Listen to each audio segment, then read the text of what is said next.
नमस्कार, आप देख रहे हैं न्यूज़ पीआर। मैं हूं रिया। अयोध्या में एक महिला बैंकर ने सुसाइड कर ली।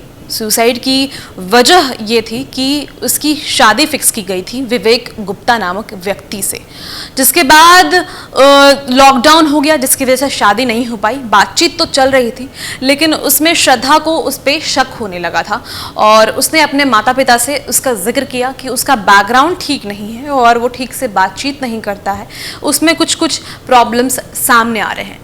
जिसके बाद उनके घर वालों ने यह रिश्ता तोड़ दिया था। रिश्ता तोड़ने के बाद लगातार वो उसे टॉर्चर कर रहा था, धमकियां दे रहा था, उस पर दबाव बना रहा था। बीते 15 दिनों से दबाव ज्यादा बढ़ा दिया था और धमकी भी देने लगा था और बड़े बड़े पुलिसकर्मी और तथा थानेदार और वगैरह लोगों के नाम ले रहा था कि वो सबसे मेरा संबंध है, शादी नहीं करोगी तो तुम्हारे साथ बुरा होगा। जिसके बाद तंग आकर अंतिम में श्रद्धा ने आत्महत्या कर ली। श्रद्धा ने बेड पर एक सुसाइड नोट छोड़ा, जिसमें 3 व्यक्ति के नाम शामिल हैं, जिनमें से एक आईपीएस ऑफिसर भी है।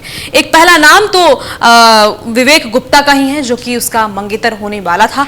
दूसरा नाम आशीष तिवारी का है, जो कि आईपीएस हैं और एएसएफ हैं, हेड हैं लखनऊ में। इसके अलावा अनिल रावत, जो कि फैजाबाद पुलिस का बताया जा रहा है। ये 3 हैं और उन्होंने लिखा था अपने सुसाइड नोट में, मम्मी पापा मेरे सुसाइड के जिम्मेदार इन सभी लोग हैं और इसके लिए मैं सॉरी। बता दें कि उसके खिलाफ जो है कंप्लेन किए गए श्रद्धा के पिता के द्वारा और उसके बाद पिता ने बताया कि घर वालों को भी विवेक ने धमकी दी थी। ये धमकी दी थी कि अगर मेरी शादी श्रद्धा से नहीं होती है तो मैं सब बर्बाद कर दूंगा।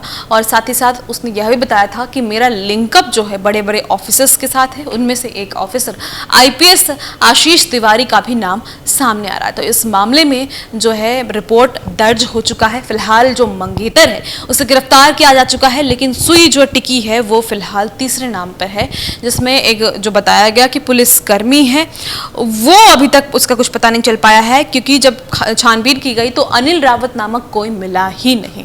तो ये खबर जो है आ रही है यूपी से, जहां पर अपडेट ये है कि श्रद्धा के पिता राजकुमार गुप्ता ने यह बताया है कि विवेक की हरकतें ठीक नहीं थी, उसका बैकग्राउंड ठीक नहीं था, इसलिए मेरी बेटी ने शादी करने से मना कर दिया था, जिसके बाद हमने शादी तोड़ दी थी और दबाव बना रहा था वो, और उसके चलते वो मेंटली बहुत हैरास हो चुकी थी, जिस कारण उसने यह कदम उठाया और सुसाइड नोट में भी इन तीनों के नाम शामिल हैं।